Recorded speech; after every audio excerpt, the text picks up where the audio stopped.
Olá, sejam bem-vindos de volta. Eu sou a Clau e hoje eu quero te falar sobre Os Borgias, de Mário Puzo. Para quem não está lembrado, o Mário Puzo é o autor de O Poderoso Chefão. Aqui na capa diz a história da primeira grande família do crime. O que nós temos aqui?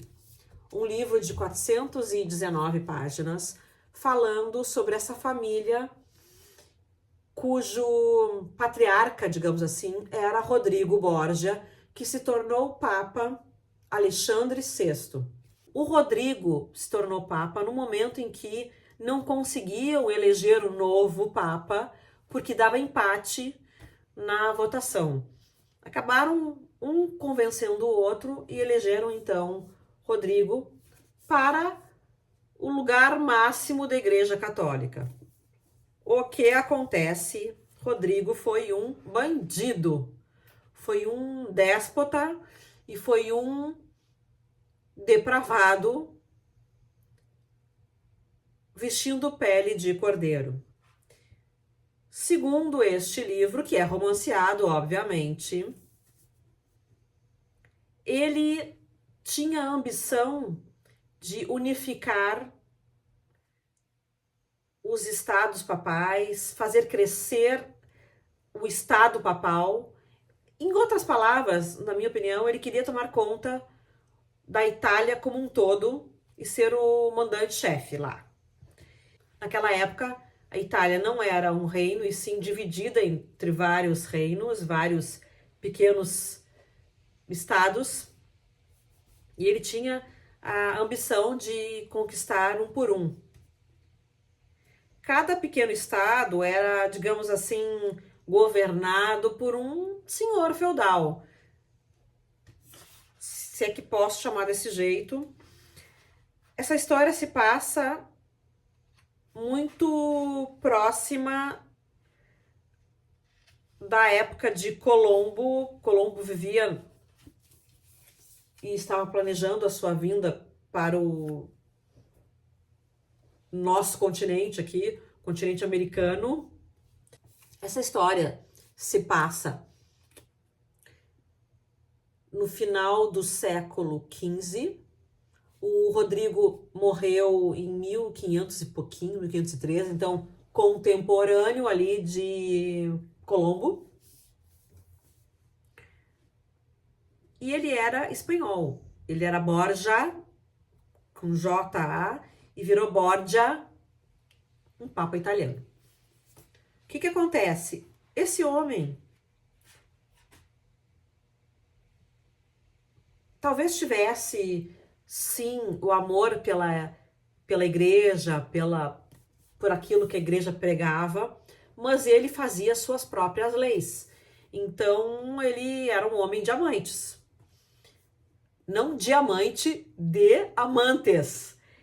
Assim como os outros papas. Todos eles tinham filhos e aquelas próprias regras que eles criaram, que era padres, representantes da Igreja Católica não deveriam casar, eles não cumpriam.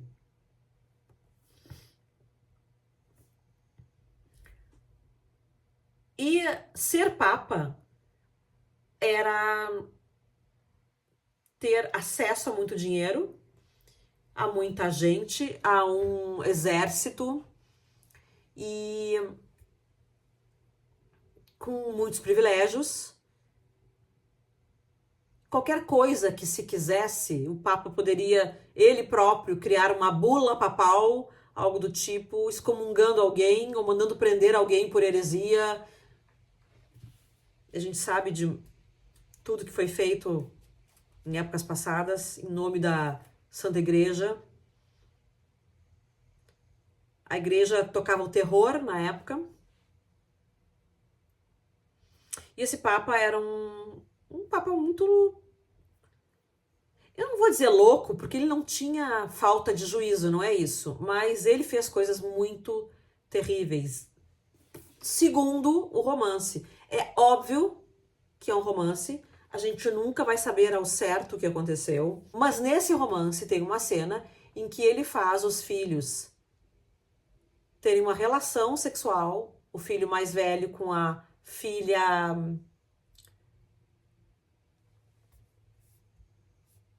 Lucrécia Borgia, porque o que ele pensa? Lucrécia era uma menininha, sei lá, de 12, 13 anos, jovenzinha, e ela faz com que o filho tire a virgindade da filha, da irmã, porque ele sabia que a Lucrécia iria se apaixonar por um estranho que tirasse a sua virgindade. Então, era melhor que ela se apaixonasse pelo próprio irmão e que demonstrasse lealdade, porque ele ia precisar dos filhos para seu projeto megalômano de ser dono da Itália inteira. E o César Borgia, que é o filho mais velho, acaba transando com a irmã, então eles têm um incesto. E no livro, a coisa é feita de forma que parece que os filhos não têm noção do que estão fazendo. Se Lucrécia tinha 12, 13 anos, César talvez um pouquinho mais, nem sei se isso, talvez eles tivessem menos idade e não entendessem realmente. Havia outro irmão, o Juan, e esses três vão crescendo com um pai que os ama, que é muito amoroso, que os tirou da mãe, mas não parece que os tirou e eles nunca se viam. Acho que a mãe tinha contato, a mãe, de uma forma ou outra, conseguiu ser uma dama estável economicamente falando da sociedade. O Papa fazia favores a ela, mesmo depois que deixaram de ser amantes. Eles foram amigos durante muito tempo. Então, a grande questão aqui é que o livro quer mostrar um Papa completamente desvairado pelas suas atitudes, mas não desvairado de ser louco, como eu já falei antes, de não entender o que está fazendo. Ele sabe muito bem. Ao mesmo tempo, é uma pessoa dissimulada que parece doce, que gosta dos amigos, que tem o riso frouxo, mas é um estrategista e entende quem ameaça o seu trono, quem não ameaça. Tentam envenená-lo, não conseguem porque outra pessoa bebe antes o vinho, sem querer. O próprio filho é envenenado. Se eu não me engano, tinha mais um, que é esse que é o envenenado, mais um filho, que agora me escapa o nome. Posso pesquisar aqui.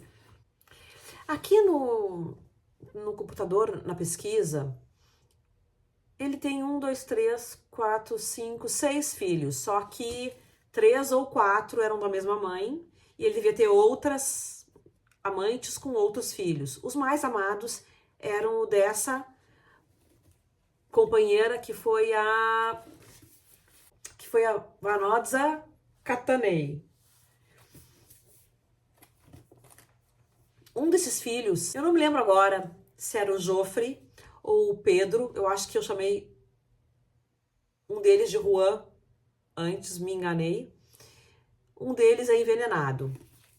E esse veneno era para o Papa Alexandre VI, nosso Rodrigo Borgia. A história vai se desenvolver e a gente vai conhecer todas as artimanhas que o Rodrigo fez para manter os seus estados papais e todo o dinheiro que ele gastava para suas campanhas militares. Ele tem a vontade que César, seu primeiro filho, também entre para a vida eclesiástica, mas César tenta e não consegue se adaptar. César, na verdade, tinha jeito, como fala? Aptidão para o exército, ele queria ser um comandante do exército.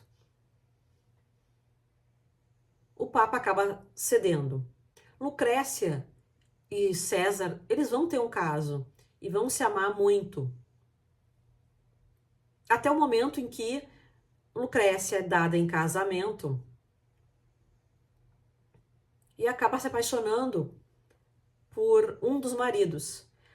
Ocorre que ela casou mais de uma vez porque coisas aconteceram. Não vou dizer, obviamente vocês imaginam que um morreu, mas não vou dar mais spoiler sobre isso. Apenas que a Lucrécia acaba se apaixonando por um dos maridos. E César fica muito infeliz, muito descontente. A história só piora. As coisas que o Rodrigo vai fazer são inacreditáveis. Ele cria muitos inimigos, César também cria muitos inimigos na sua passagem pela Terra, porque como chefe do exército papal, como comandante, ele vai tomar posse de muitos castelos, de muitos senhores feudais, digamos assim, e ele vai ter uma cena horrorosa aqui, que eu achei muito chocante, de um estupro de uma mulher. O César estupra uma mulher que, em princípio, já estava meio que acostumada a ser tratada dessa forma. Era uma mulher forte que conseguia manter o seu castelo, embora não tivesse mais marido, ou o marido estivesse fora, enfim. Ela era uma mulher durona e ele consegue tomar o castelo dela e a estupra. Tem muita coisa a ser lida nesse livro, que é um livro excelente, que é um romance, já falei sobre isso. É a visão do Mário Puzo sobre a história do Borgia. Eu comprei um outro livro, que eu não tive tempo de ler ainda, mas vou te mostrar, que é Alexandre VI, Borgia, o Papa Assassino, de Volker Reinhardt. Eu vou ler também em algum momento para poder comentar em outro vídeo. Eu não tive tempo de ler ele. Eu não tive tempo de ler esse livro para comentar junto com o Mário Puzo, mas relevem, tá bem? Em breve farei outra resenha. Por hoje é só. Te agradeço por estar comigo até esse momento. Não esqueça daquele velho joinha de guerra, importante para o canal. Assim você ajuda o canal a crescer e levar literatura para todos os cantos. Não esqueça de se inscrever no canal, caso não seja inscrito ainda. Deixe seus comentários, me diga se tem algum livro que gostaria que eu lesse, alguma questão relativa a essa obra ou a outras. Eu responderei sempre que for educada a colocação. Então é isso. Te vejo no próximo vídeo. Beijos. Me liga.